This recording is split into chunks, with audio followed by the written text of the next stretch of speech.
that we look at that consideration. Thank you.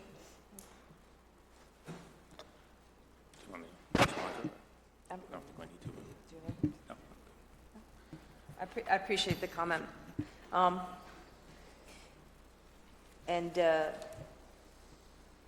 You know, I appreciate and also the comment about, you know, the charitable deduction and what's happened from the time that we filed it, proposed it, and what we're looking at right now, and what we're hearing from our not-for-profit communities about how they might be affected in terms of their ability to provide or to not provide direct services to so many people around our state. I also think it's important to, while we're on the subject of universities,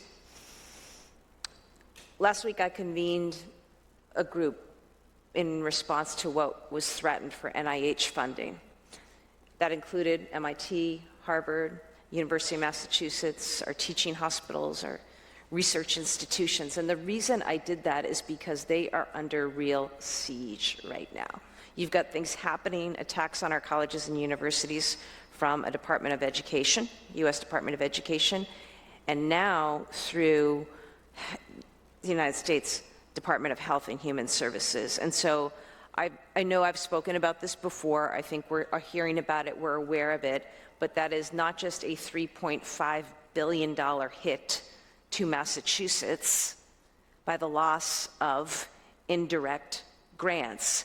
There are other sources that those entities like our own UMass receive that are tied to receipt of indirect NIH funding, to say nothing of the ripple effect when you think about the people who make parts that go into our labs, the people that drive trucks to get parts to the labs, the restaurants and local businesses that are supported by our thriving life sciences. And that's why I sounded the alarm last week. I appreciate that the Attorney General once again was able to get a court order, a preliminary injunction.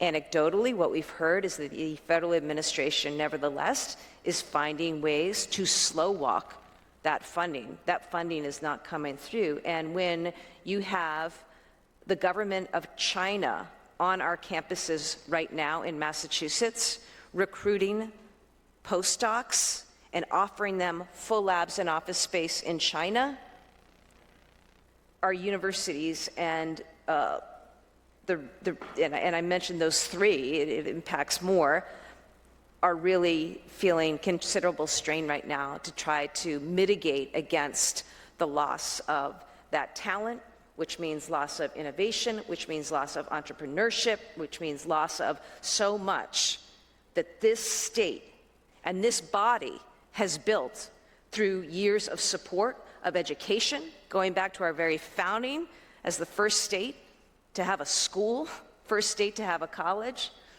first state to have a library, through the present day with what was done years ago, with the first life sciences initiative. And that is not good for Massachusetts. It's not good for American competitiveness either, to cede that talent to China. I personally, I want cancer cured. You know, I want treatments for Alzheimer's, Parkinson's, ALS, heart disease, you name it, right? My preference is that is made in this country, discovered in this country, and in particular, discovered here in Massachusetts, which continues to lead the way. And I offer that just in context of some of what our colleges and universities are unfortunately up against right now from the federal administration. Thank you.